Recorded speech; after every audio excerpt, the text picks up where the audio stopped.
परमात्मा को पाने तथा उसका वास्तविक लाभ प्राप्त करने के लिए पवित्र बाइबल में प्रमाण है कि प्रभु ने मनुष्य को अपना ही स्वरूप बनाया। 6 दिन में सृष्टि रचकर 7वें दिन विश्राम किया। कुरान शरीफ में प्रमाण है कि हजरत मोहम्मद को खुदा स्वयं कह रहे हैं कि मैंने तुम्हें उस परमात्मा की महिमा बताने के लिए भेजा है। वो परमात्मा कबीर है जिसने 6 दिन में सृष्टि रची तथा 7वें दिन तख्त पर जा विराजा। उसकी खबर किसी बाखबर से पूछ कर तो देखो। कृपया अवश्य सुनिए जगत गुरु तत्वदर्शी संत रामपाल जी महाराज के अमृत वचन।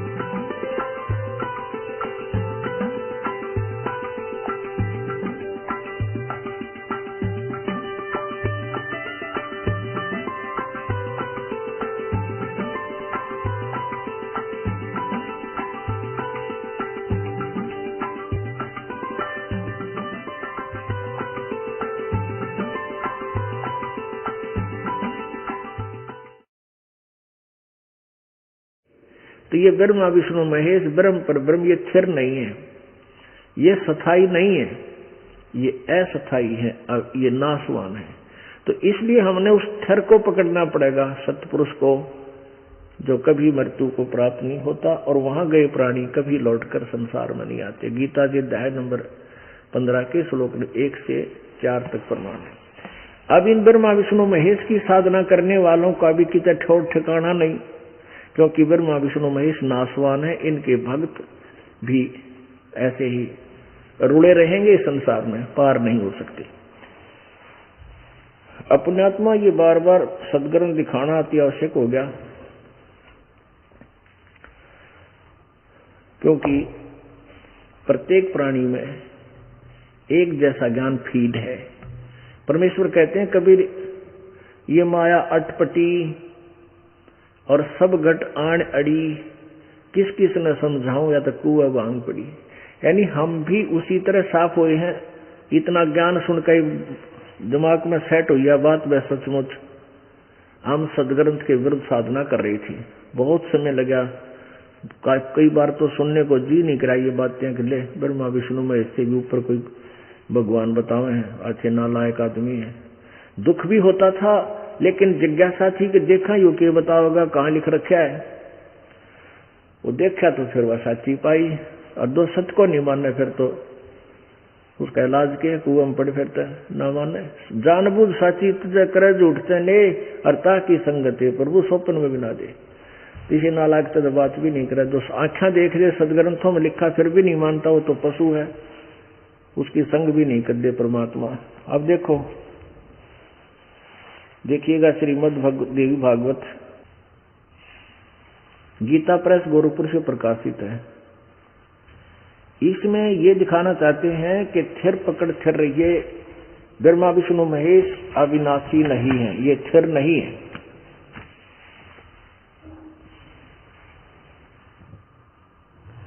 संपादक हनुमान प्रसाद पोदार और चिमन लाल गोस्वामी। कहां से प्रकाशित और मुद्रित है? गीता प्रेस गोरखपुर, गोविंद भवन कार्यालय कोलकाता का संस्थान। इसके 123 पृष्ठ पे है।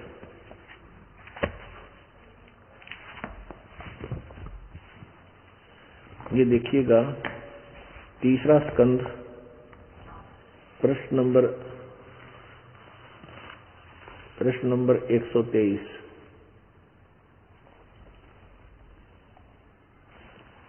और यहां से देखते हैं, विष्णु जी कह रहे हैं अपनी दुर्गा, माता दुर्गा की स्तुति करते हुए कह रहे हैं, तुम शुद्ध स्वरूपा हो, यह सारा संसार तुम ही से उद्भासित हो रहा है। मैं ब्रह्मा और शंकर यानी विष्णु ब्रह्मा और शंकर, हम सभी तुम्हारी कृपा से विद्यमान हैं। हमारा आविर्भाव जन्म और तिरोभाव मीन मृत्यु। हमारा तो आविर्भाव तिरोभाव यानी जन्म और मृत्यु होता है, हुआ करता है। केवल तुम ही नित्य हो, जगत जननी हो, प्रकृति और सनातनी देवी हो। ये प्रकृति दुर्गा को ही कहते हैं, ये भी ध्यान रखना। ये गीता में काम आओगा आपका कि प्रकृति शब्द दुर्गा के लिए है। अब भगवान शंकर बोले, देवी यदि महाभाग विष्णु तुम्ही से प्रकट हुए हैं तो उनके बाद उत्पन्न होने वाले ब्रह्मा भी तुम्हारे बालक हुए। फिर मैं तमोगुणी लीला करने वाला शंकर क्या तुम्हारी संतान नहीं हुआ? अर्थात मुझे भी उत्पन्न करने वाली तुम ही हो। शिवे संपूर्ण संसार की सृष्टि करने में तुम बड़ी चतुर हो। इस संसार की सृष्टि स्थिति और संहार में तुम्हारे गुण सदा समर्थ हैं। उन्हीं तीनों गुणों से उत्पन्न हम यानी ब्रह्मा विष्णु एवं शंकर नियमानुसार कार्य में तत्पर रहते हैं। इससे सिद्ध हो गया कि ब्रह्मा विष्णु महेश स्थिर नहीं है। अब इनको पकड़ने से यानी इनकी आड़ लेने से तो हम स्थिर नहीं हो सकते। स्थिर माने अमर, स्थिर। अब गीता ज्ञानदाता ये ब्रह्म है जो ब्रह्मा विष्णु महेश का पिता है। ये श्री कृष्ण जी में प्रवेश करके गीता जी का ज्ञान दे रहा है। चौथे अध्याय के 5वें श्लोक में कहता, अर्जुन तेरे और मेरे बहुत जन्म हो चुके, तू नहीं जानता मैं जानता हूं। 9वें श्लोक में कहा है इसी चौथे अध्याय के में कि मेरे जन्म और कर्म दिव्य हैं, अलौकिक है, यानी जन्म तो है। गीता जी अध्याय नंबर 10 के श्लोक 2 में कहा कि अर्जुन मेरी उत्पत्ति को, मेरे जन्म को ये सिद्ध, ये देवता और ऋषि नहीं जानते क्योंकि ये मेरे से ही उत्पन्न हुए हैं। इससे सिद्ध है गीता ज्ञानदाता का जन्म हुआ है, ये अविनाशी नहीं है। हाँ, वो दूसरी बात है कि इसके संतान नहीं जानती क्योंकि पिता की उत्पत्ति को संतान नहीं जानती। दादाजी बताता है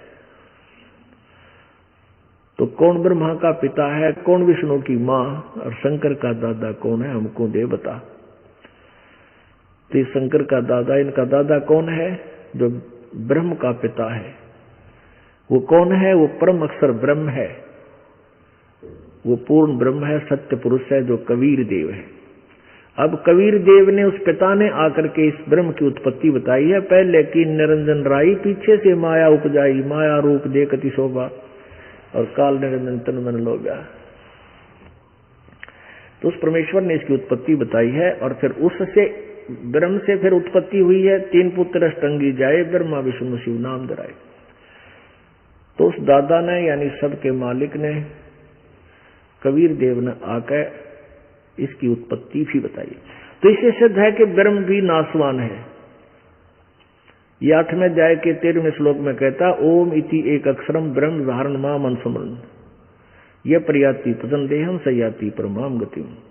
मेरा केवल एक मुझ ब्रह्म का, माम ब्रह्म, मुझ ब्रह्म का एक ओम मंत्र है, उच्चारण करके सिमरन करने का, और कोई अक्षर नहीं, एक ओम अक्षर है, यही बराबर। और जो मेरी इससे साधना करता है मुझे प्राप्त होता है। इससे सिद्ध है कि ये ब्रह्म भी नाशवान है, इसका जिसका ओम नाम है। ये कंसेप्ट क्लियर करने के लिए आपको रह रह कर ये उदाहरण दिए जाते हैं। अब तीसरा जो परब्रह्म है ये भी नाशवान है, अक्षर पुरुष जिसको बोलते हैं। गीता अध्याय नंबर 15 के श्लोक नंबर 16 में 2 प्रभु बताए हैं, एक क्षर पुरुष, एक अक्षर पुरुष। क्षर पुरुष है ये ब्रह्म, इसको सर्वब्रह्म भी बोलते हैं, सर्वब्रह्म, और एक अक्षर ब्रह्म। तो ये इनमें और इनके प्राणी और इनके लोकों में और इनका शरीर जितने भी प्राणी हैं स्थूल शरीर सब नाशवान है, जीवात्मा अमर है। 15वें अध्याय के 17वें श्लोक में फिर कहा है कि उत्तम पुरुषत्व अन्य है, वो श्रेष्ठ भगवान तक कोई और है। जो परमात्मा इति उदाहरते, जिसको भगवान कहते हैं। ये लोग तरम आविश्य विवृत्ति अव्यय ईश्वर है। वो अव्यय ईश्वर, वो अविनाशी भगवान है जो तीनों लोकों में प्रवेश करके सबका धारण पोषण करता है। गीता जी अध्याय नंबर 15 के श्लोक नंबर 1 से 4 में कति कंसेप्ट क्लियर किया है कि उल्टा लटका संसार रूपी वृक्ष है और ये अविनाशी वृक्ष है, और इसके जो टहनी पत्तों सभी भागों को जो बता देगा वह तत्वदर्शी संत है। जिस तत्वदर्शी संत के विषय में चौथे अध्याय के 34वें श्लोक में गीता में कहा है, उसकी पहचान बताते हुए बताया गया है कि जो संसार रूपी वृक्ष, जो उल्टा लटका हुआ संसार रूपी वृक्ष है, इसके सभी अंगों को विभिन्न विभिन्न बता देगा, भिन्न भिन्न। स वेदविद, वो वेद के तात्पर्य को जानने वाला है, वो इस तत्व ज्ञान से परिचित है। तो परमेश्वर ने स्वयं ही आकर के कबीर जी ने तत्वदर्शी संत की भूमिका की थी। उस समय अपनी सतीदानंद घन की वाणी में, अमर वाणी में, कबीर वाणी में लिखा है कि अक्षर पुरुष एक पेड़ है, निरंजन वा की डार, और तीनों देवा शाखा है ये पात रूप संसार। तो पुण्यात्माओं, ये तीसरे नंबर का जो परमात्मा है वो वास्तव में अविनाशी है। तो इसमें बताया गया, परमेश्वर ने आगे बताया कि जब तत्वदर्शी संत तुझे मिल जाए तो 15वें अध्याय के 1 से 4 श्लोक का तात्पर्य है, तो उसके पश्चात उस परमेश्वर के उस परम पद की खोज करनी चाहिए जहां जाने के बाद फिर कभी जन्म मृत्यु में प्राणी नहीं आते, फिर वो कभी लौटकर संसार में नहीं आते। उसके लिए बताया है कि और वो परमात्मा वही है जिसने सारे ब्रह्मांडों की रचना की है, यानी सबका सृजनहार है वो। उसके लिए कहा कि 18वें अध्याय के 62वें श्लोक में कि तू सर्वभाव से उस परमेश्वर की शरण में जा, उसकी कृपा से ही तू परम शांति और शाश्वत स्थानम यानी सनातन परम धाम सत्यलोक को प्राप्त होगा। उसका मंत्र बताया है 17वें अध्याय के 23वें श्लोक में, ओम तत्सत इति निर्देश ब्रह्मण त्रिविध समर्थ है। उस सतीदानंद घन ब्रह्म परम अक्षर ब्रह्म की भक्ति, जो गीता जी अध्याय नंबर 8 के श्लोक नंबर 1 में अर्जुन ने पूछा कि जो आपने अध्याय नंबर 7 के 29-29 श्लोक में तत्ब्रह्म का जिक्र किया है, वो तत्ब्रह्म कौन है जिसको जानने के बाद फिर प्राणी यहां से छूटने का ही प्रयत्न करता है, जरा मरण से छूटने का प्रयत्न ही करता है। 8वें अध्याय के 3रे मंत्र में श्लोक में गीता ज्ञानदाता कहता है वो परम अक्षर ब्रह्म है। एक सरब्रह्म, एक अक्षर ब्रह्म, एक परम अक्षर ब्रह्म। गीता जी अध्याय नंबर 15 के श्लोक 16 और 17 में तीनों भगवानों का कति कंसेप्ट क्लियर है। उसको अक्षर पुरुष कहो, चाहे अक्षर ब्रह्म कहो, या अक्षर पुरुष कहो, या अक्षर ब्रह्म कहो। और 17वें श्लोक में जो वो परमात्मा बताया है उत्तम पुरुषत्व अन्य, वो परम अक्षर ब्रह्म, वो मूल मालिक है जिससे सबका संसार रूपी वृक्ष की जड़ है वो, और जड़ से ही सबको खुराक मिलती है, वो सबका पालन पोषण भी वो परम अक्षर ब्रह्म अर्थात सत्य पुरुष कबीर जी ही करते हैं। अब प्रसंग चल रहा है तो उसका मंत्र है ओम तत्सत। ओम तो ब्रह्म का, तत् ये इस अक्षर ब्रह्म का, ओम है ये क्षर ब्रह्म का, ब्रह्म कहो तो अक्षर ब्रह्म को, क्षर हम सिंपल संत भाषा में क्षर बोल देते हैं डिफाइन करने के लिए। एक अक्षर यानी सर्वब्रह्म और अक्षर ब्रह्म, सरपुरुष या अक्षर पुरुष एक ही बात है, यानी इनके पर्यायवाची शब्द हैं। और फिर तीसरा है वो परम अक्षर ब्रह्म, परम अक्षर पुरुष, वो है वास्तव में अव्यय ईश्वर, वो अविनाशी प्रभु है। उसका मंत्र बताया है ओम तत्सत। ओम तो सीधा ही इस ब्रह्म का है, ज्योति निरंजन का, और तत् ये इस सरपुरुष का, अक्षर पुरुष का यानी परब्रह्म का, और तत् वो सांकेतिक है, ये तत् नहीं। तत् ओम तत्सत, ओम तत्सत ये कोई मंत्र नहीं। हरि ओम तत्सत भी कई देते हैं, वो ठीक नहीं, ये गुप्त मंत्र और है, ये कोड वर्ड है। अगर ऐसा होता तो फिर वो ओम, अगर ये ओम तत्सत ही मंत्र होता तो ये कहने की क्या जरूरत थी, तत्वदर्शी संत बताएंगे कि आपका क्लियर था। फिर तो ये नहीं, ये कोड वर्ड है, ये तत्वदर्शी संत ही बताएगा। इस दास के ऊपर कृपा की परमात्मा ने। अब इस दास के पास वो मंत्र है और किसी के पास नहीं, और कोई देगा तो उसका लाभ नहीं, वो डुप्लीकेट पासपोर्ट बना रहा है, तो वह पकड़े जाओगे, दोनों सजाओगे दोनों आंखें। अब क्या बताते हैं, नर नारायण देही पाके तू फेर तुरासी जाई, जा सतगुरु की मैं बलिहारी, जामन मरण मिटाई। उस संत के, उस सतगुरु के ऊपर मैं बलिहारी हूं जो जन्म और मृत्यु मिटा दे, सदा के लिए समाप्त करे। तो पुण्यात्माओं, आप एक इन परमात्मा के इस ज्ञान को आधार बनाकर सोचे बैठ के अकेला कि मृत्यु तो होगी, मृत्यु होगी, ये तो बिल्कुल डेफिनेट है। और ये जिसको तू अपना मान रहे तेरा है को नहीं, कति नहीं है। परमात्मा कहते नंगा आया जगत में नंगा ही तू जा, और बीच में ख्वाबी ख्याल है तेन यो मन माया भरमावे, कति नी वस्त्र आया था न्यो का न्यो जागा। बीच में जो तू कुमत कर रहा है, इसको मन और इस माया ने, त्रिगुणमयी माया ने तेरे को उलझा रखे। मन यू काल है और त्रिगुणमयी माया यू रजगुण ब्रह्मा सतगुण विष्णु तमगुण शिव जी द्वारा फैला गया जाल है, सती थी उत्पत्ति और आपस में मोह ममता और ये मृत्यु। जो बीच में ख्वाबी ख्याल है, ये स्वप्न जैसा खेल है जो जिसमें तुम खुश होए बैठे हो। काया तेरी है नहीं, ये माया कहां से हो, जब शरीर तेरा नहीं तो कोठियां पर कैसे इतना आस लगा ली, या माया कितना होगी, बैंक बैलेंस तेरा कुकर गेल चाल लगाते रहे। तो ऐसे ये याद दिलाते हैं।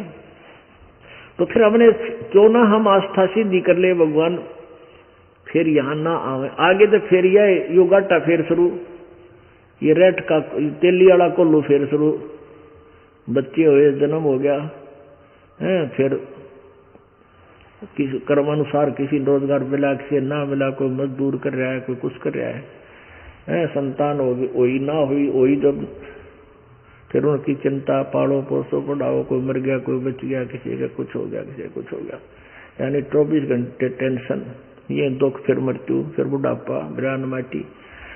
तो इससे पीछा छूटेगा ईब। अब ये वो वक्त है, ये बिचली पीढ़ी वाला। पुण्यात्माओं, प्रथम तो यू ज्ञान किसी ने सुन की फुर्सत ना है, और फिर कोई सुनना चाहती हूँ ज्ञान ना, मेरे एंड वेंड बोलनी है, उवा बाई बोलनी है, संतर गुरु मार मंडलेश्वर पता नहीं कितने दुनिया में उलझाए बैठे हैं। तो आपके ऊपर यह मेहर हुई परमात्मा की, अभी यू कच्चा काम नहीं है, और ये बातें कहने सुन की नहीं, ये कर पाड़न की है। परमात्मा खुद कहते हैं, ये हमने कह दी तुमने सुन ली, तुमने आगे बता दी, ये कर पाड़न की है, यू काम करन का है, कहते किसी की एट एनी कॉस्ट। और यहां तक बताया था सिर के साटे हरी मिले तो भी सस्ता जान, अगर ये सिर दे तो मालिक मिल जाए तो भी बिल्कुल चीफेस्ट है, सबसे सस्ता ही। तो मरेगा, सिर तो जाना ही तेरा, कितने बीमारी में हो जाएगा, कैंसर में तड़फ कर मरेगा, एक्सीडेंट में मर जा, और कोई कारण हो जा, और तो इसके सौदे में मालिक मिल जावा तो इससे सस्ता कुछ नहीं। अब सिर का साटा क्या होता है, सिर कैसे देना है, कैसे सौदा करना है शीश का। एक गुरु के 3-4 चेले थे, उनको वो ज्ञान देता था, उनको ज्ञान दिया कि भाई गुरु जी के वचन का पालन करना चाहिए, तब जीव की भक्ति सफल होगी। भाई जो गुरु वचन पे डट गे, रकट गे फंद 84 के, कट गे फंद 84 के, रकट गे फंद 84 के। वस्तु मिली ठोड़ की ठोड़, मिट गई मन पापी की दौड़।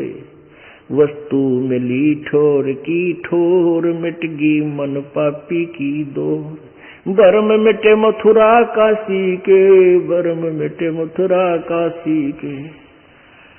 भाई जो गुरु वचन पर डट गे, कट गे फंद 84 के।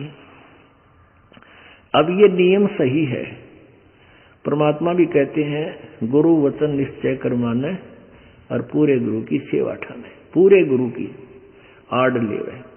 तो ऐसे वो शिक्षा दे रहा था कि भाई गुरु जी के वचन का उल्लंघन नहीं होना चाहिए, जो कह दिया फाइनल हो, और वही भगत सफल होया करे। जैसे गोरखनाथ जी ने, गोपीचंद भर्तृहरि दोनों राजा थे, और राज त्याग के ये फिर गोरखनाथ जी के शिष्य हो गए। तो गोरख उनसे कहने लगे भगवान हमारा उद्धार क्यों करोगा? अब उद्धार होगा भाई ठीक है, नाम दे दिया, नाम जपो। और अलवर, ये राजस्थान में अलवर शहर है एक, वहां एक राजा का नवाब का किला बना था और कहा कि उस अलवर में नवाब का किला बना है, वहां जाओ दोनों जने और वहां जाकर तुम मजदूरी करो और वहां से पैसा मत लेना, अपने भोजन के लिए और टाइम की तो और करियो, जाओ। अब बताओ ये कोई भक्ति का कोई इसमें कोई अंश भी ना दिखता भक्ति का, लेकिन गुरु जी के वचन की कीमत होती है। वो किस दृष्टिकोण से उनको कह रहा है, क्योंकि वो किस सत्र के गुरु थे, फिर भी उन शिष्यों ने उस गुरु की आज्ञा का पालन किया। अब तो उनको जितना भी उस रात मिलनी थी और रात गोपीचंद भर्तरी को मिली। तो कहने का भाव इस प्रकार वो उन्होंने गुरु का आज्ञा का पालन किया। 12 वर्ष तक अलवर के किले में पत्थर ढोए, पैसा नहीं लिया, कोई भी चीज मेहनताना नहीं लिया। अपने पेट के लिए एक कुम्हार के घर चले जाते, वो कुम्हार इतना दुखी हुआ करता, उसे कहने लगे पिताजी हम आपकी मदद कर देंगे। वो बोला भाई मदद कर दो चाहे ना कर दो, पैसा देने में मेरे पास को ना। वो बोले जी ना पैसा नहीं दे। तो क्या हमने, वो बोला जी एक आधी रोटी दो तो दे दियो ना, हम आपकी मदद वैसे भी करते। वैसे मदद वो नहीं करवा सकता, पता था उनको। तो वो क्या कहने लगे अपनी पत्नी से कि 2 आदमी और मेरे साथ रहे हैं, रोटी ज्यादा दे दिया करे। मानो बोली और कमाल कर रहा है तो क्या करे सारा दिन और खागड़ पाड़ लिए तो ना। वो 8 रोटी दिया करती था, 6 दिन लागी उल्टी। तो वो तीनों जने उन नमत एक 2 खा के अपना टाइम पास कर ले। इस तरह चलता रहा और फिर उन्हीं में इतनी सिद्धि शक्ति आ गई कि अंत में जब वो 12 वर्ष तक वहां रहे, ऐसा चलता रहा। तो चलते समय उन्होंने कहा कि पिता का हेत माता का कुहेत और आधे कंचन आधा रेत, यानी जो घड़े वो बनाया करता था वो आधे तो सोने के हो गए और बाकी बिना पके रह गए, कति कच्चे। आवाज जब खोला वो चले गए। बाद में जब उनके जाने के बाद उस कुम्हार ने कुम्हारी को अपनी पत्नी को दिखाया कि देख ये चलते समय ये शब्द बोल के गए थे वह। फिर वह भी रोई बेचारी, गाय मन तक गलती कर दी, ये तो महात्मा थे, भगत थे, कितने इनकी आत्मा दुखाई, तो ईब के बने वो तो समय गया। तो कहने का भाव ये है कि गुरु जी के वचन पर रुकने से जिस सतर की उनकी भक्ति थी वो ये सिद्धि शादी ही बनाते हैं, ये सिद्धियां ही आ जाती हैं, इससे वो महात्मा और संत कहला जाते हैं। वो सतर की जो पढ़ाई न पढ़ाई थी उसको भी गोपीचंद और भर्तरी ने गुरु जी के आज्ञा पालन करके सफल किया। कहने का भाव ये। और अब हम परमात्मा पूर्ण की भक्ति करेंगे तो भी गुरु जी का वही नियम है, गुरु जी की आज्ञा का पालन ही करना होगा। तो वो शेष अपने चेला तो ही बताया करता कि भाई गुरु जी की आज्ञा का पालन करना चाहिए, तभी सफलता मिलती है। तो ऐसे पहले तो यह शिक्षा दी, फिर कहने लगा भाई तुम सारे 5 के 5 4-5 जितने हो मेरे सिर में जूते मारो 5-5। अब फिर गुरु जी को भगवान के समान मानना चाहिए, ये भी शिक्षा साथ होती है। अब धर्म संकट में फंस गए भाई, गुरु जी का जूते मार दिए तो नाश पिट गया, बात बिगड़ गया था ना, कति कितना जोगे भी ना रहेंगे हम तो, या भक्ति का आग लग जाएगी हमारी। कहे भाई गुरु जी का जूते कैसे मारे, एकदम सतत दोगे नीची गर्दन कर ली। और गुरु जी ने कहा भाई अरे ये क्या शिक्षा दी थी मैंने तेरे तुम्हारे को, भाई तुम तो भगत अच्छे नहीं लगते मुझे। एक व्यक्ति एक भगत खड़ा हुआ और अपना जूता निकाल के गुरु जी के चरणों में बैठ के निकट और अपने सिर में 5 मारे। गुरु जी बोले भाई डंडी मत मारे, मैंने मेरे सिर में कहा तेरे में नहीं। तो वो कहने लगा ये दास का शीश भी तो आप ही का तो है, ये दास का सिर भी तो आपका ही तो है। सीने से लगा लिया उस बच्चे को, बेटा थोड़ा बहुत विवेक भी होना चाहिए भक्ति में, निरा कति लकीर के फकीर नहीं होने चाहिए, यानी उसको सोच ध्यान दे गहराई तक जावे। तो यहां कहते हैं ऐसे सिर सौंपया गुरुदेव को, सिर सौंपया कि ये मेरा नहीं दाता तेरा है, कितना प्रयोग कर इसको। सिर सौंपया गुरुदेव को सफल होया यो शीस, नितानंद इस शीस पर आप बसे जगदीश। अब ये ऐसे शीश देना है। तो यहां बताया कि अगर सिर के साटे हरी मिले, अब गुरु जी को शीश दे दिया तो फिर ये आपका तो नहीं रहा, चिंता मिटी। अब चिंता तो भगवान न होगी इसकी, कैसे रखना है, कब तक इसको सुरक्षित रखना है, कोई आपत्ति आवेगी तो इसको फिर किस प्रकार टालना है। आप जी ने तो समर्पण कर दिया। पति भर्ता की तरह हमने इस परमात्मा एक ही भक्तों के पर आसक्त होना है, अन्य पर नहीं होना है। यानी जैसे फिर जब हम पति भर्ता पद पर आ जाएंगे, यानी एक का भगवान, नथिंग एल्स। सपने में भी किसी देवी देवता से हमने अपनी मनोकामना पूर्ण की इच्छा ना आवे, तब हम पति भर्ता पद पाएंगे। और जब हम पति भर्ता पद पा जाएंगे तो परमात्मा ने भावांगे, यानी पति भर्ता स्त्री तभी अच्छी लगे अपने पति ने, जब उसको ये पक्का विश्वास है कि ये किसी अन्य पर उसको नहीं चाहती, तो फिर उसमें उसकी पूरी आस्था होती है और उसके सब दुख का वो पति ख्यास रखे। तो परमात्मा कहते हैं पतिव्रता जमी पर जो जो धर है पाँव, समर्थ झाड़ू देत है ना काटा लग जावे। कि जब वो ऐसी आत्मा जो एक परमात्मा पूर्ण ब्रह्म पर समर्पित होगी पतिव्रता की तरह, तो वो अपने जीवन रूपी सफर में जब कदम रखेगी आगे, उस पे पाप रूपी कर्म के कांटे अगर उसके सफर में है तो समर्थ झाड़ू देते है वो कबीर परमात्मा पूर्ण ब्रह्म, उसके भक्ति मार्ग, उस जीवन के सफर में आने वाले संकटों को हटाता चलेगा, कहीं मेरी प्यारी आत्मा के कांटा ना लग जाए। तो वो जब हम सिर सौंपया गुरुदेव को, सफल होया यो शीश, और नितानंद इस शीश पे आप बसे जगदीश। तो ऐसे फिर परमात्मा ने चिंता हमारी सारी हो जाएगी। तो हमने ये ध्यान लगा, जहां आशा ता बासा होई, मन कर्म वचन सुमरी सोई। गीता जी अध्याय नंबर 8 के श्लोक नंबर 6 में कहा कि अर्जुन ये नियम है, अंत समय में जो जिस भी इष्ट की भावना में भावित रहता है, अंत समय में उसी को प्राप्त होता है। जो भी जिस भाव में भावित रहता है, जैसे हम ब्रह्मा विष्णु महेश जी की पूजा करते हैं तो ब्रह्मा या विष्णु या शिव जिसको इष्ट मानकर पूज रहे, उसी के लोक में चले जाएंगे। वहां अपने कुछ पुण्य समाप्त होते ही तुरंत फिर 84 लाख योनियों में आ जाएंगे। जो ब्रह्म की साधना करता है, ब्रह्म कहता है जो मेरी साधना करेगा तो मुझे प्राप्त होगा। 8वें अध्याय के 5 और 7 श्लोक में कि तू मेरी भक्ति कर और निश्चय ही और युद्ध भी कर तो मुझे प्राप्त होगा।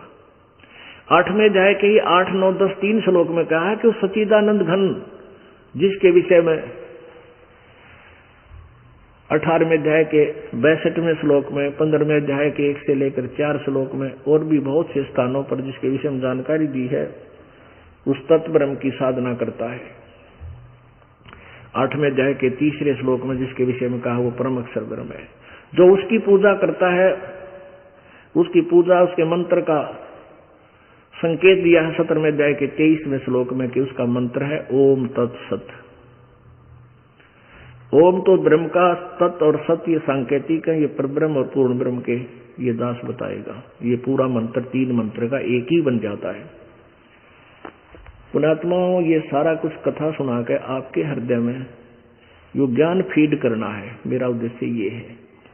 इधर उधर के जो सारे कुछ लगाकर आपके हृदय में ये परमात्मा रह रहकर ऐसा ज्ञान दसा देना है कि आप भ्रमित ना हो जाओ उंगलियों पर आपका यो ज्ञान समा जावे, बालक से लेकर बुढ़े ताई।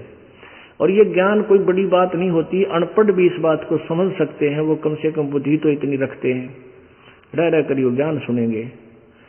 और जो वैसे तो आज कोई ऐसी स्थिति रहा नहीं, बुढ़े आते ही पढ़ गए, फिर भी कोई थोड़ा बहुत नहीं पढ़ा जाता, नजर कमजोर होगी तो अपने बच्चों पर पढ़वा सके। देखिए भाई 17 में जाएगा 23वां श्लोक पढ़ कर सुनाइए मैंने, तो पढ़ सकता है, सुन सकता है, समझ सकता है, विश्वास कर सकता है।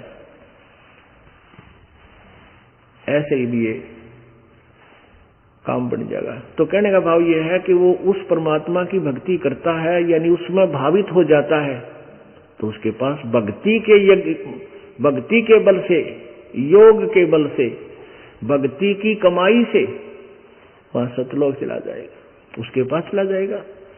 तो इस प्रकार हम क्यों ना यहां से जाना तो है ही, और ये हृदय में गांठ मार ले, ये तो लगी लगाई है। समझदार आदमी तो जल्दी समझ जाता है ये तेरा नहीं है, तेरा कुछ भी नहीं है, तुझे यहाँ पर काल ने भूल भुलैया में रखा हुआ है, भ्रमित कर रखा है, बका रखा है। और इस भूल भुलैया को परमात्मा ना के हमें बता भी रखा, तो फिर हम क्यों ना असर करें अपने मालिक की बात पर। अब जैसे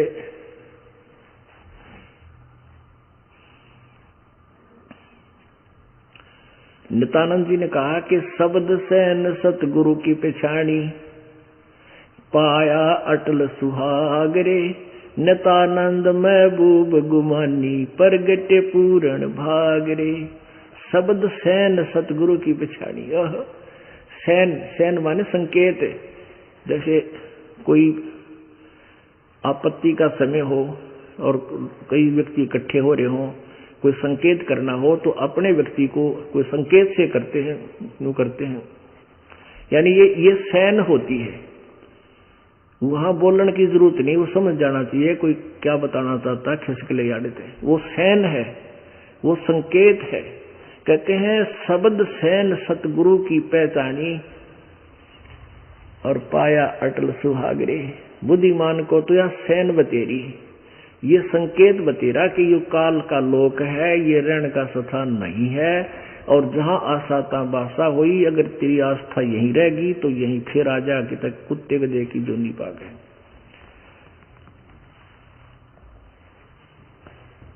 और सतगुरु का मिलना पूरे भाग से ही होता है, अच्छे पुण्यकर्मी प्राणियों को ही सतगुरु मिलते हैं। अब नित्यानंद जी वैसे तो विष्णु जी के उपासक थे, अब भोली आत्मा उसी को पूर्ण गुरु मान रहे थे और उसी को पूर्ण इष्ट मानकर उसी की साधना कर रहे थे, महिमा पूर्ण परमात्मा की गा रहे थे और नियम बता रहे थे वही, क्योंकि ये खेल का मैदान है।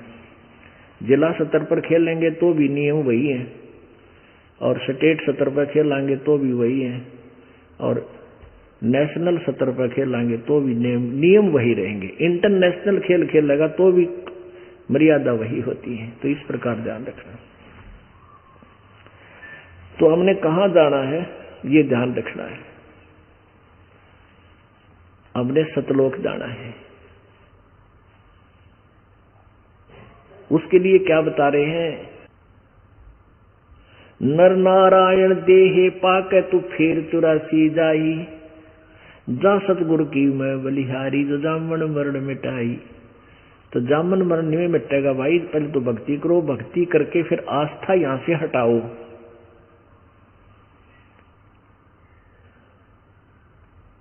आस्था कैसे हटेगी? यहाँ के दुख याद करके, और यू रेट के कुएं वाला जो को ये चक्कर है इसको ध्यान में धर के।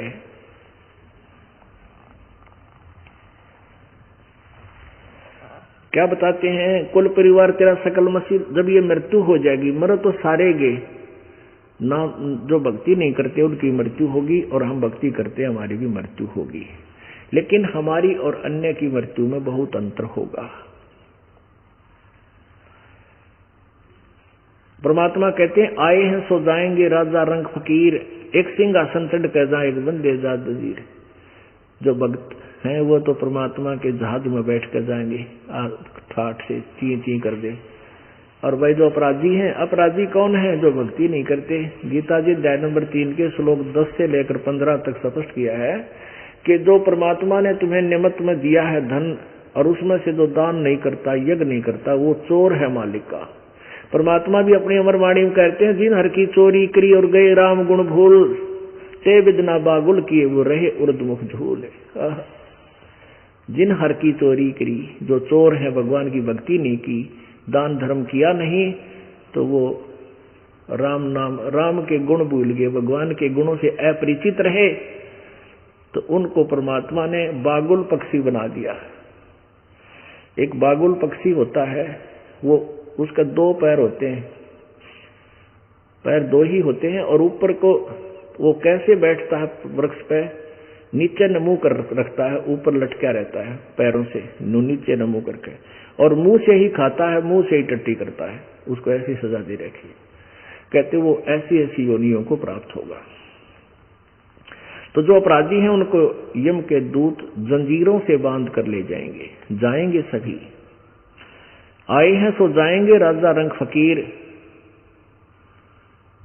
और एक सिंहासन चढ़े जात, एक बंधे जात जंजीर। कितना अंतर हो गया। आप मरोगे ना, आपको पता भी नहीं चलेगा मौत होगी, बिल्कुल भी नहीं पता चलेगा। और जो भक्ति नहीं करते, वो एकाधा पुण्यकर्मी प्राणी है, हार्ट अटैक हो गया, जल्दी ही चला गया, तो फिर दोबारा गधे जो नहीं पाओगा, वो गया कि, यानी वो तो फॉर एग्जाम्पल एकाधा होता, बाकियों की मृत्यु या तो बीमारी था, या वैसे की तो जुबान बंद होगी, टट्टी पेशाब माए निकलगी, कोई दिन खाए पिए हो जाएंगे, घर के भी दुआ करेंगे, भगवान मर जाए तो बढ़िया, पंडा छुट्टा दुखी हो जाए। तो क्या बताते हैं, जब यह मृत्यु होगी, कुल परिवार तेरा सकल कबीला मसलत एक ठहराई, सबकी एक सलाह बन जाएगी, उठाओ कुल परिवार के लोग आके आसपास के, जो कि उठाओ इसे जल्दी करो भाई, बांस हो जाएगी, कीड़े पड़ जाएंगे, जल्दी करो। तो कहते हैं 2 घंटे भीतर तने शमशान घाट पर याद रहेंगे। और अग्नि लगा दिया जद लंबा, फूक दिए उस ठाही, कर दिया काम, वहां जला दिए। फिर क्या बताते हैं, वेद बांध फिर पंडित आए, पीछे गरुड़ पढ़ाई। ये पुराण बांध के पंडित आए, पाछे गरुड़ पढ़ाई। गरुड़ पुराण को पढ़ाते हैं, 7 दिन का पाठ करते हैं मृत्यु के बाद ये नकली गुरुजी। अब गरुड़ पुराण में क्या लिखा है, उसमें मृत्यु के उपरांत जीव के ऊपर क्या क्या आपत्तियां आती हैं, और उनका कारण बताया कि इसने ऐसा कर्म किया जिसने उसके ऐसे अंग कटते हैं, वहां आंखें फोड़ दी जाती हैं, ऐसे यहाँ भी जो दोबारा कभी जन्म होगा तो इसे कर्म किया, उसका बेटा मरता है, उसकी ऐसी बेटी विधवा होती है, उसके ये कष्ट होते हैं। अब परमात्मा कहते हैं अपनी वाणी में कि वो मरने वाला तो मर गया, वो तो चला गया अपने जिसे कर्म किए थे, वह गठड़ी बांध गए, वह खुलवा ली जाकर धर्मराज ने, खोल बेटा बेटी क्या लाई कमा के। अब उसके बाद वो गुरुजी वहां गरुड़ का पाठ करने लग रहा है। अरे भले आदमी, गरुड़ का पाठ तो पहले पढ़ाना चाहिए था उसको, मरण से पहले, मृत्यु से पूर्व, ताकि वो डरता, उसको भय बनता, बुरे कर्म ना करता और अच्छी भक्ति करके अपना पीछा छुटवा जाता, अच्छे कर्म करता। अब वो तो गधा बनने की तैयारी कर रहे और वहां गरुड़ पुराण का पाठ करने लग रहे। अरे वाह भाई वाह,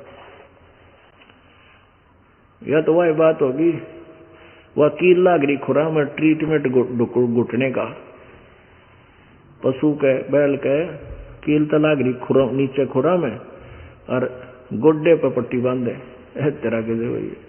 तो ऐसी इनकी ये भक्ति मार्ग था।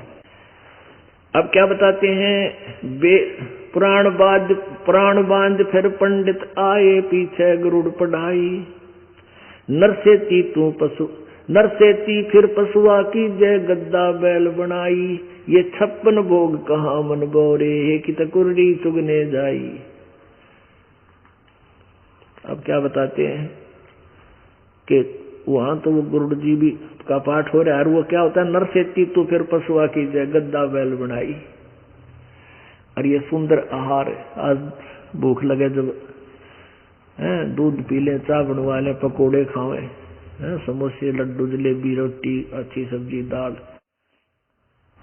और ब्याह शादी में भाई लड्डू जलेबी। तो अब तो आप मनुष्य शरीर में है और जो चाहे आहार आप प्राप्त कर सकते हो। और फिर एक भक्ति ना करने से क्या होगा कि बैल और गधा बनेगा।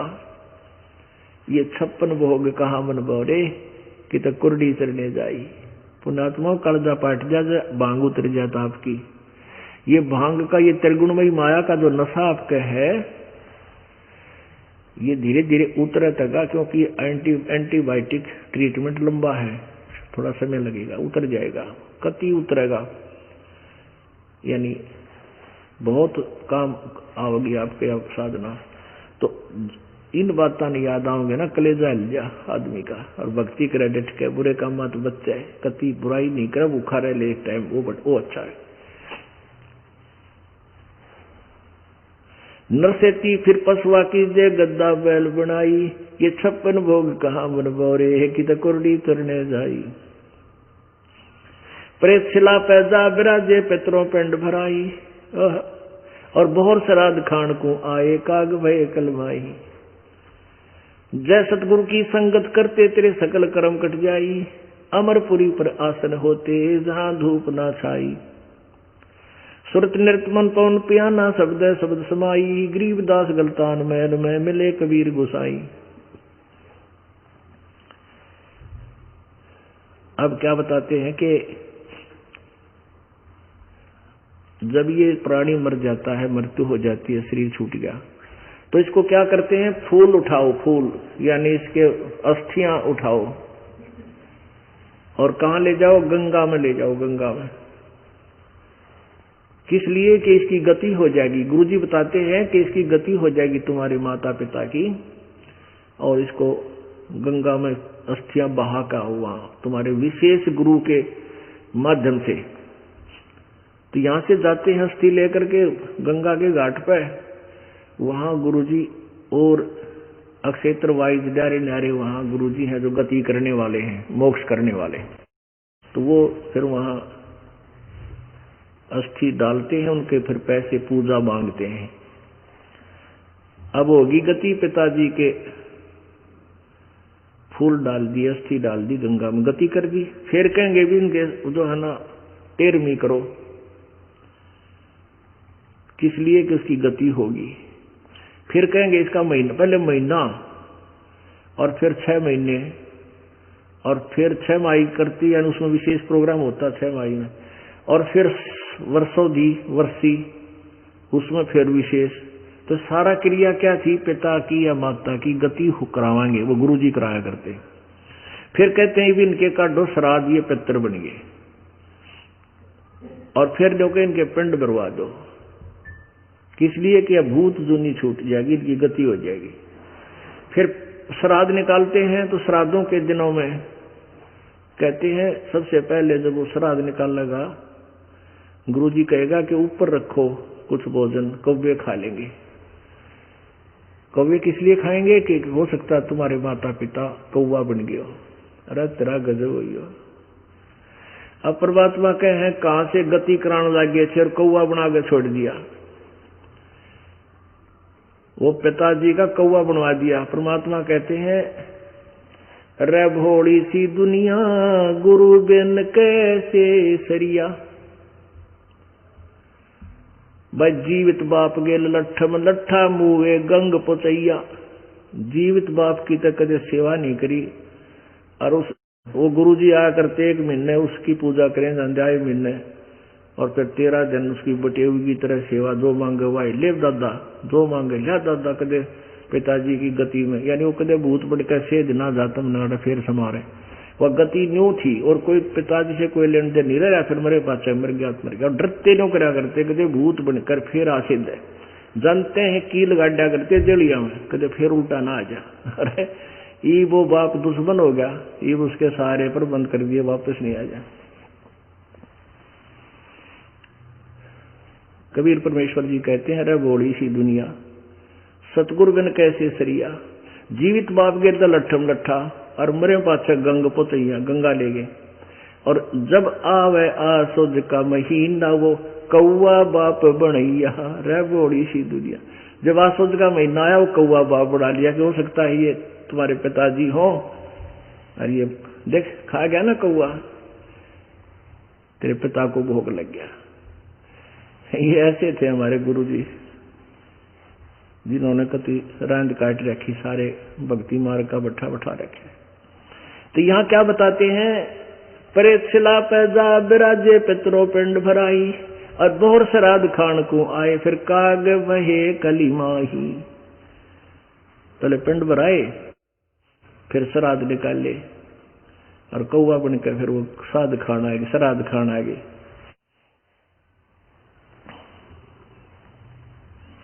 अब क्या निष्कर्ष देते हैं, जय सतगुरु की संगत करते सकल कर्म कट जाई। ओह, जय सतगुरु की संगत करते, यानी तत्वदर्शी संत के शरण में रहते तो सकल कर्म कट जाई। ना भूत बनना, ना अस्थि ठानी, ना श्राद्ध निकालने, ना कितने महीने पर सौदी 6 माही करनी। क्यों, तो चला गया प्राणी निध स्थान, चला गया माटी माटी में। रला जी बता, फिर रह गया कि रोला, फिर क्या बीच में क्या रह गया, वो नो करवा और नो करवा, फलाना करो, वो फूक का अपने हाथ आ रहे, और वो जीव चला गया जहां उसने जाना है।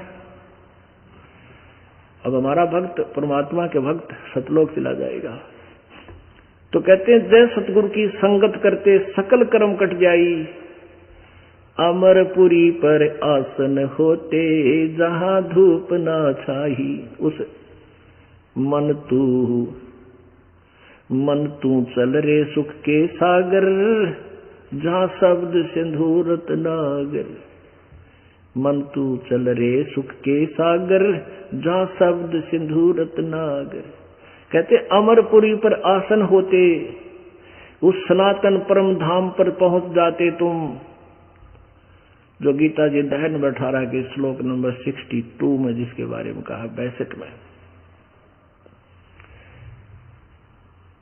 कि हे अर्जुन, तू सर्वभाव से उस परमेश्वर की शरण में जा, उसकी कृपा से ही तू परम शांति और सनातन परम धाम उस अमरपुरी में चला जाएगा। जय सतगुरु की संगत करते सकल कर्म कट जाई। अमरपुरी पर आसन होते, जहां धूप ना छाई। स्वर्ग निरत मन पवन पियाना, शब्द शब्द समाई। गरीबदास गलतान महल में मिले कबीर गुसाई। अब गरीबदास साहब जी कहते हैं, मुझे तो मेरा मालिक गुरुदेव कबीर जी मिल गए, इसलिए हम तो भाई मस्त हैं। हमने तो अपना ठिकाना ढूंढ लिया, सतलोक में जाएंगे।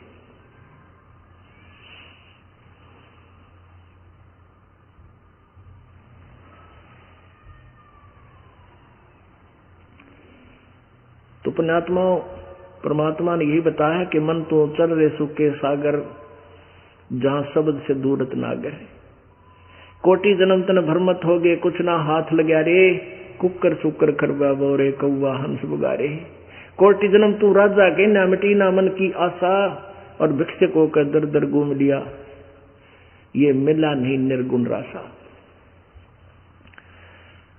पुण्यात्माओं, हम आज के नहीं हैं, असंख्यों जन्मों से हम ऐसे ही कष्ट पे कष्ट उठा रहे हैं, जन्म मृत्यु को प्राप्त होते आ रहे हैं।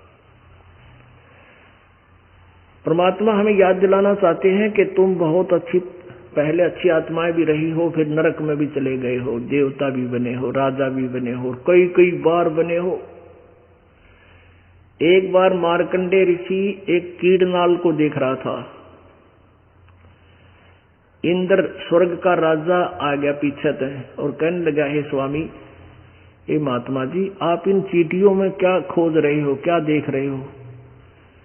उसने देखा इंद्र खड़ा है, उसने कहा कि देवराज, इनमें मैं ये देख रहा हूं कि कौन सी चींटी कितने बार इंद्र की पदवी प्राप्त कर चुकी है, क्योंकि हमारे सारे पिछले संस्कार भी हमारे प्रत्येक प्राणी के अंतःकरण में फीड होते हैं। जैसे कंप्यूटर में कोड वर्डों में कितनी वो फीड कर देते हैं, फिल्म थालम फिर सारी कहानी। तो इंद्र का झटका सा लग गया कि हे परवरदिगार, ये चींटी भी कभी इंद्र रही है? कहा बेटा, कई बार।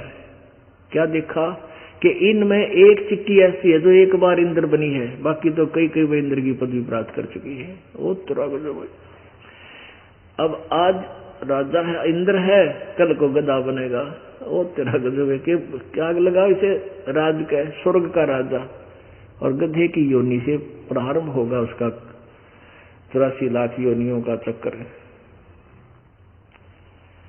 पुणात्माओं, इस दास को जब ये ज्ञान हुआ, धरती पर किता पांव टेके थे उस दिन, वही भगवान रात को नींद नहीं आई, सारी रात बैठ के काटी है परमात्मा। जकड़े डले डोहा थे के साधना कर रहे थे कि तक कोई सिर था ना पैर था, कोई ठिकाना नहीं था, और चुप कर दया करी मेरे माले। फिर ऐसा हो गया, बताऊं किसने को सुनना तैयार नहीं, सारे उल्टे बोल रहे। अब यह भी समस्या परमात्मा आप ही हल करोगे। अब यह धीरे धीरे होगी, दया होगी दाता की। मेरे जैसे दुखी बतेरे पागे जिनको भगवान की चाह थी। अब क्या बताते हैं कि सतयुग में राजा अम्बरीश थे, बहुत प्यारी आत्मा, बड़े सैन स्वभावशील स्वभाव के, परमात्मा से डरने वाले, दान धर्म करने वाले। और दुर्वासा जैसे एक बहुत बड़े सिद्ध पुरुष थे, जो ऋषि थे, घर त्याग कर चले गए थे, बाल ब्रह्मचारी थे, और वो अम्बरीश जी बाल बच्चेदार थे, राजा थे।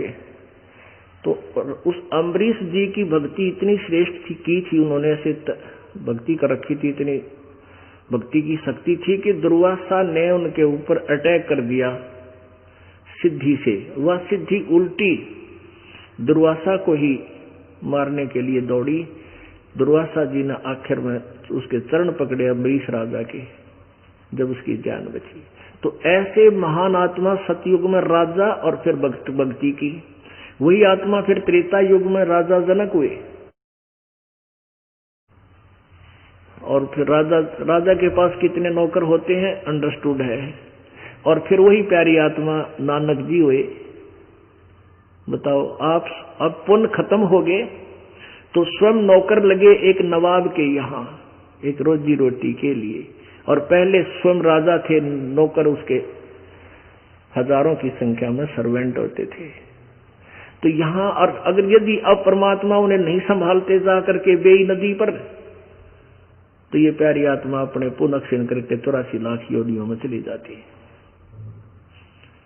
तो ये पुण्यात्माएं जो पिछले जन्मों में कभी प्रभु की चरणों में रहे हो, आप भी उन्हीं में से हो जिनको आपको परमात्मा ने संभाल लिया। कहते हैं जो दिन हमारी शरण है ताका हूं मैं दास, और गेल गेल लाग्या रहूं जब लग धरती आकाश। उसी सिद्धांत से परमात्मा आपके पीछे पड़ा हुआ है। देखो इस दास, आप देखते हो मेरा रूटीन इस दास का भी है। 3 दिन सुबह उठ लेना, सारा दिन आपसे मिलना, बोलना, कोई दुख सुख आपका पूछना, जिस दास को ज्ञान है आधे से बताना, फिर सत्संग करना 18 घंटे, 12 घंटे, और फिर ये ज्ञान समझाना। तो ये किस लिए हो रहा है? मुझे क्या स्वार्थ है? दास का कोई लालच नहीं था कि मैं खुद रोजी रोटी के लिए ही इसे गड़ पड़वाऊं हूं, नहीं। परमात्मा का आदेश है। जिस कार्य को परमात्मा सतलोक से चलकर करने आए, यहाँ पर दुनिया के डले खाए बूंदे को आए, बदनाम हुए, मारना चाहा उनको, लेकिन उनको कौन मार सकता था? फिर भी वो इतने कष्ट हमारे लिए उठाए, वो ड्यूटी व मजदूरी इस दास को दे दी। तो मैं तो अपना सौभाग्य मानता हूँ, शुक्र मनाऊं परमात्मा का कि ये शीश आपके लेखे लगे, और ये आजीवन ये हिम्मत दो परमात्मा तेरे बच्चों को ये ज्ञान समझा सकूं। तो ये सारा ज्ञान आपको इसलिए समझाया जा रहा है कि आप बहुत पुण्यात्माओं में से हो। अब क्या बता रहे हैं कि कोट जन्म तन भरमत हो गए, कुछ ना हाथ लगा रे, कुकर कुत्ता सुकर सुअर खरगदा, कुकर सुकर खर बोरे, कौआ हंस बुगारे, और कोटि जन्म तू राजा की न मिटी न मन की आशा, भिक्षुकों का दर दर घूमा, ये मिला नहीं निर्गुण रासा। ये मार्ग नहीं मिला, इसलिए भ्रम रहा था तू अभी तक।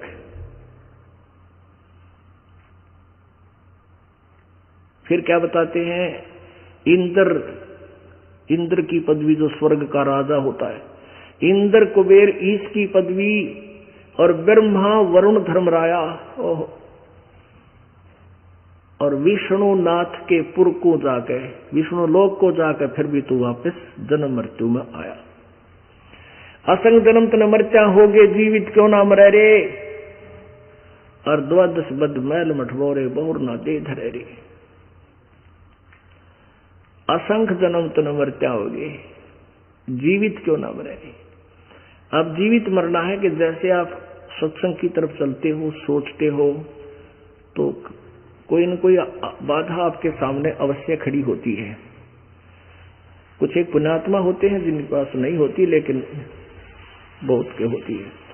तो उस समय ये सोच ले भी, मान लीजिए आज मैं सत्संग में जाने से रुक जाऊं क्योंकि मेरा यू काम खराब ना हो जाए, कोई हानि ना हो जाए, और या मृत्यु हो जाए मेरी, फिर परमानेंट मर गया, फिर तो कभी उस काम को ठीक करने आ ही नहीं सकता जिसकी चिंता में सत्संग में नहीं आया।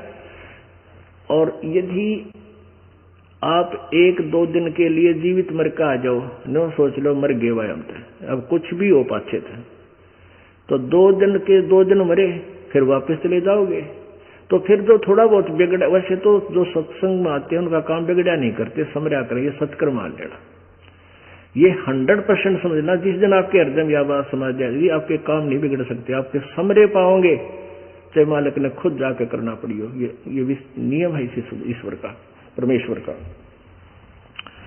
तो फिर भी आपके दिल डांटने के लिए परमात्मा कहे वो जीवित मर का जो 2 दिन के लिए, 2 दिन पास से फिर से मार लोगे, जब परमानेंट मर गया था फिर भी तो न्यू का बिगड़ा रहेगा। तो कहते असंग जन्म तो न मर, फिर जीवित मरना है कि जैसे बीड़ी शराब मांस तम्बाकू है, कार कोठी देख कर कार कोठी बुढ़ाना जल करे ना, इन से भी मर ले, इन बुराइयों को भी नहीं छुए, टच नहीं करे, मर गया मरा के खावे फिर के चावे, ऐसे सोच ले।